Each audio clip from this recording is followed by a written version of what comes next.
Pak? Cukup. Cukup? Baik. Ya, dan selanjutnya kita akan berikan kesempatan calon presiden nomor urut 3 untuk bertanya kepada calon presiden nomor urut 1. Dan waktu Bapak 1 menit dimulai dari sekarang. Mas Anies pernah menjadi gubernur ibu kota. Dan hari ini menjadi isu publik, saya barusan dari IKN. Mas Anies, dengan berbagai kondisi yang ada di Jakarta, traffic jam, orang bermigrasi, bagaimana polusi yang terjadi. Saya ingin dapat statement yang clear dari Mas Anies. Apa pendapat Mas Anies ketika kemudian Indonesia sentris itu ingin dibangun, mimpi besar anak bangsa sejak presiden sebelumnya ingin dibangun untuk memindahkan ibu kota dari Jakarta ke IKN. Silahkan. Baik, waktunya masih ada, Bapak? Cukup. Cukup, baik. Terima kasih. Kemudian kami silakan calon presiden nomor urut 1 untuk memberikan jawaban selama 2 menit, dimulai dari sekarang. Kalau ada masalah jangan ditinggalkan, diselesaikan. Itu filosofi nomor 1. Jadi, ketika di Jakarta menghadapi masalah, maka masalah lingkungan hidup, masalah lalu lintas, kepadatan penduduk, ini harus diselesaikan. Ditinggalkan tidak kemudian membuat otomatis selesai. Justru ini yang harus dibereskan.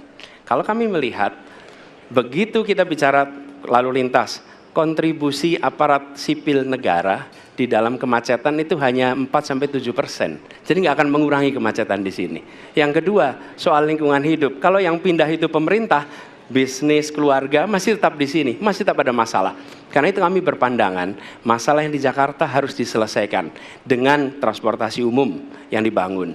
Kemudian yang kedua, menambah taman yang dibangun, transportasi umum berbasis elektrik. Dan itu semua dikerjakan untuk membuat Jakarta menjadi kota yang nyaman, aman, kota yang membuat kita bisa hidup dengan sehat. Itu terkait dengan Jakarta. Jadi, jangan kita meniru pemerintah Belanda. Mereka punya kota tua. Ketika kota tua turun permukaan, mereka pindah ke selatan, bikin di sekitar Monas. Ditinggalkan, masalah tidak diselesaikan. Kita harus menghadapi masalah dengan menyelesaikan. Lalu yang kedua, terkait dengan IKN.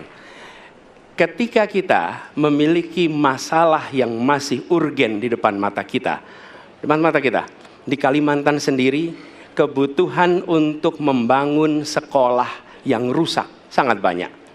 Membangun kereta api atau jalur tol antar kota di Kalimantan itu urgen. Yang merasakan dari uang itu siapa? Rakyat. Sementara yang kita kerjakan hanya membangun tempat untuk aparat sipil negara bekerja, bukan untuk rakyat dan bukan pusat perekonomian. Baik. Ya, waktu Anda habis dan kami persilakan kepada calon presiden nomor urut 3 untuk menanggapi jawaban dari calon presiden nomor urut 1. Waktu Bapak 1 menit, disilakan.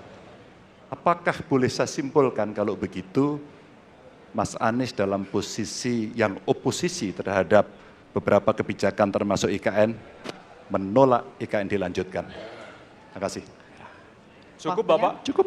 Baik.